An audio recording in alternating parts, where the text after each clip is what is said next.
where the entrance to each of the levels is, as well as like a shop and a bunch of other things that we can visit. And if you've never seen a Paper Mario game, this is the aesthetic of them. It's as if everything was made of paper. So everything is, it's a 3D game, but everything is as if it were made of 2D paper. So like when you watch the toads in the back move around, you'll see as they flip, they have no depth to them. They're just a single sheet of paper. Same with the boat right there. So that's the aesthetic, and there's a ton of mechanics based on that. We won't see most of them, so I'm going to just tell you. There's you can turn into a paper airplane, a paper boat. You can roll up into like a paper roll and roll under stuff. All right. Oh, come off it, you airhead. I know it's tough for you, but don't play dumb with me. I've seen you walking around town asking for information about the crystal stars. Well, now I'm doing the asking, so be a good girl and tell us what you know right now.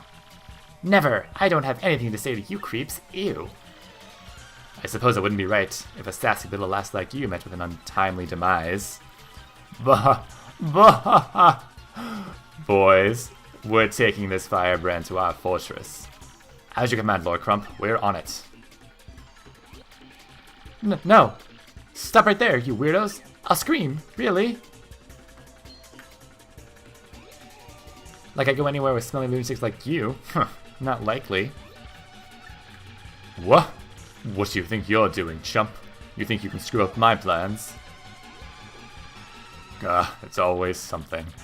Looks like I'm going to have to give you a little taste of the old Crump-A-Bomb.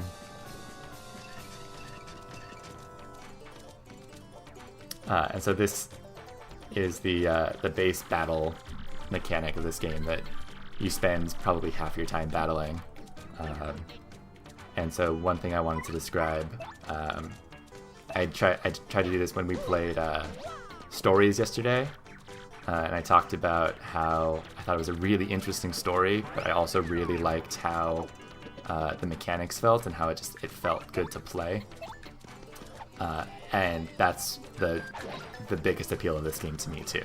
It's like I love the story, I love the characters, I love pretty much everything about it. But it would be such a worse game if this battling wasn't so much fun. And that's kind of why I haven't been a fan of the newer Paper Mario games for the Wii and the Wii U. Mostly because the battle mechanics changed a lot and they just didn't feel as right. I feel like they messed with the formula that worked really well. I think the stories have been kind of cute and fun, but at least not as good as this one. So that's why this one remains my favorite of the Paper Mario games and one of my favorite 3D Mario games in general.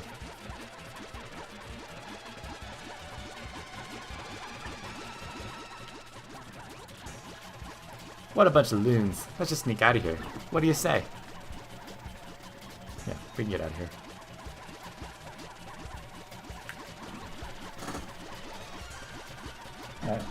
Julia echoes this is her favorite game of all time. I was super happy I got to show it to her because, as you saw, she played 50 hours of it, so clearly she liked it.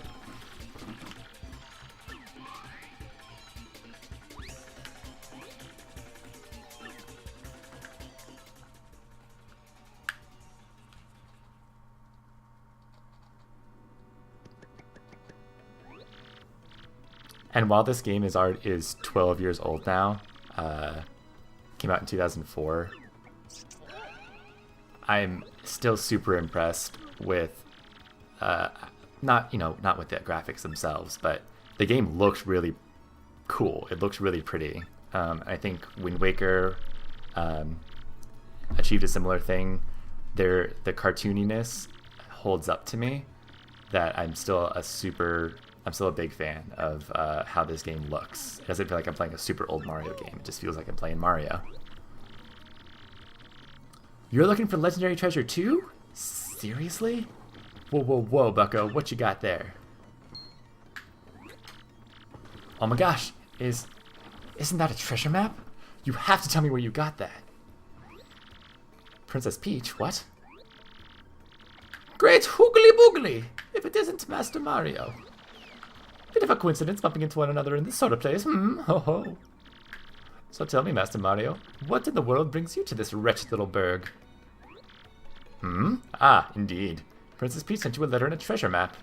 And she told you she'd meet you here in Rogueport. Intriguing. You're asking me what Princess Peach is? I was about to ask you that. We stopped in this town to acquire a spot of fuel for our ship, don't you know? I only took my eye off her for a moment, but as soon as I did, she vanished.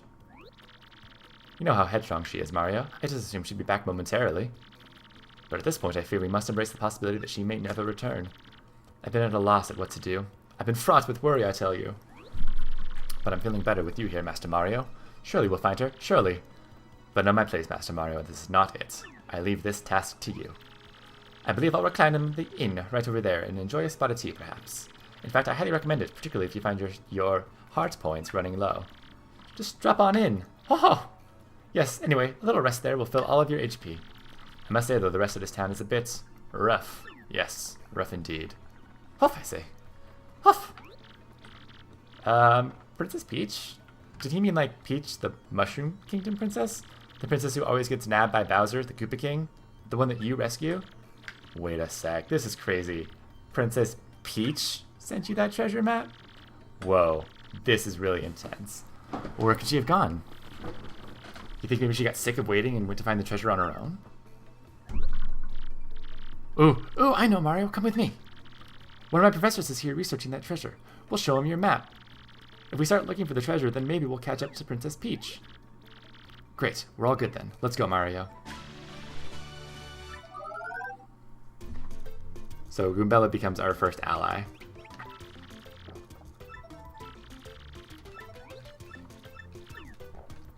Every one of your allies has the ability to battle with you, but if you, they each have like an active ability. If you have them selected as your primary ally, they walk around the world with you and they can do stuff. So this is just explaining her battle moves, which I will just show you. The descriptions are really long. And we're gonna go see her professor. He looks like that. So her thing is, if I choose her ability, she will tell me a little bit about the place that we're in. And sometimes she'll give me, like, if I'm stuck, she might give me a hint as to what we're looking for, or give me some idea of something in the area that I might not know about that would be useful for me to explore. So she's just a good person to have around anytime you get stuck and need a hint.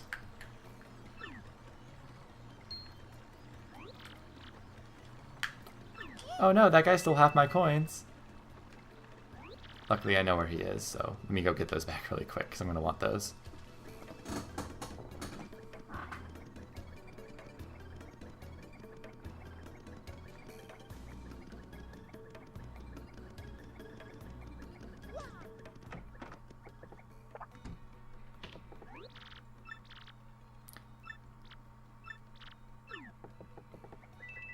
There we go. No harm, no foul.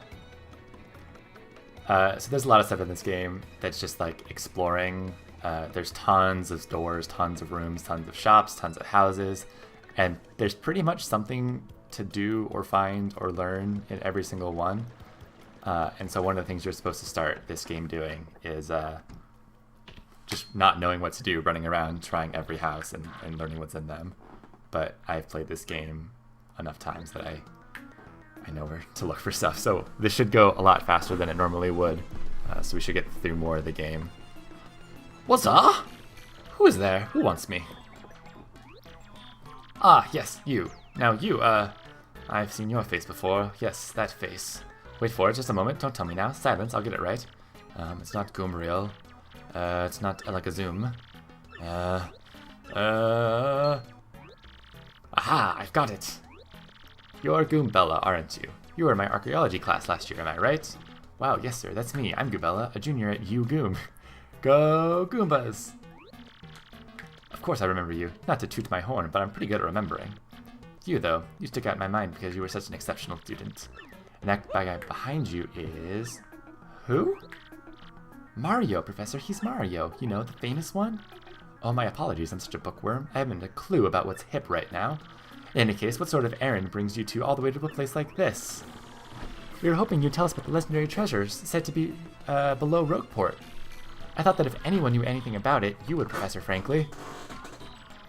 Of course I know about it. The reason I came here to study that very subject. But why do you tykes want to learn about the legendary treasure? You know that most say it's a little more than a fairy tale, don't you? Archaeologists and historians have to search for truth in those fairy tales, though. Me, I believe the legendary treasure truly does exist, and I really want to find it. Good points, and well made. In that case, I'll cooperate you however I can. First of all, about the treasure. There are many mysteries surrounding it. Some say it's an infinitely vast treasure hoard, while others say it's a magical item. Some books say it's actually a monster, while still others claim it's an empty chest. So many different theories. Obviously, it's impossible to divine the truth among them. But all agree on one point. To find the treasure, one must have the crystal stars. To find the treasure of yore, take the 7 crystal stars to the 1,000-year door. You mean the crystal stars in that old saying that super elderly people pass down? Indeed the same. As the saying goes, if you want to find the legendary treasure, you first must collect the 7 crystal stars, and then take them to the 1,000-year door. Hold the magical map aloft before the entrance to the 1,000-year door, and the stars will light the way that leads you to the stones of yesterday. Yeah, a lot of the lore I've read says that if the magical map is taken to the doorway, then it'll show you where the crystal stars, where to find them. Correct, and the 1,000-year door is supposedly here, deep beneath this town. But the critical piece of the puzzle, the magical map is lost. If only we had that map. But we do have it, Professor! Or, well, not we, exactly. Mario has the magical map. What? Hamana habidi habada hibbidi hoobada hamala havala hoovala. Really? You actually have it? Could I just take a quick look at it if you don't mind? Astounding. This is it! The real thing. The one and only magical map. You son are my hero. You're great, fantastic, wonderful even. With this we can find the crystal stars just by holding this aloft before the legendary door. Right on, Professor. Good golly, what are we doing just sitting here then, Goombella? Mario. Off we must go, this instant. Let's take the magical map to the legendary door. Okay, lot of background story there. There's going to be a little bit more in this prologue. It won't take us long to get through it though, and then once we're off into chapter 1, things will go quite a bit faster. So we're going to head... I'm not going to keep doing all of the dialogue. I just wanted to make sure to get through most of the story so you guys kind of got the backgrounds. Every chapter we're going to be looking for a crystal star. The whole point is to try to unlock this 1,000-year door under the city. Yes, I do. Maybe you ought to practice them just to be safe. No thanks, I'm good. Cool. So yeah, I'm not going to keep reading all the dialogue because I don't think you want to hear me say all of it, but just trying to make sure you guys got the major points.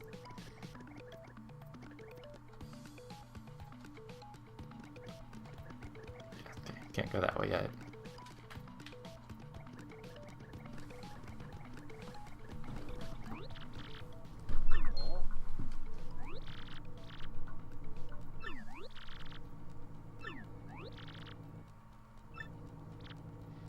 There's also a lot of just like supplementary dialogue between characters in this game just to kind of create a little world and an atmosphere.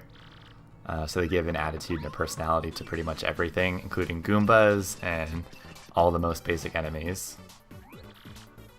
So they're teaching us a little bit about different mechanics of the game. So there are certain things that your 2 basic move types are jumping and hammer that we used in the first battle. But you can't hammer something that's in the air, like the Paragoomba in the back, and you can't jump on something that is pointy on top, like the Spiny Goomba in the middle. So we're going to have to just resort to jumping on these guys, and hammering the spiky guys.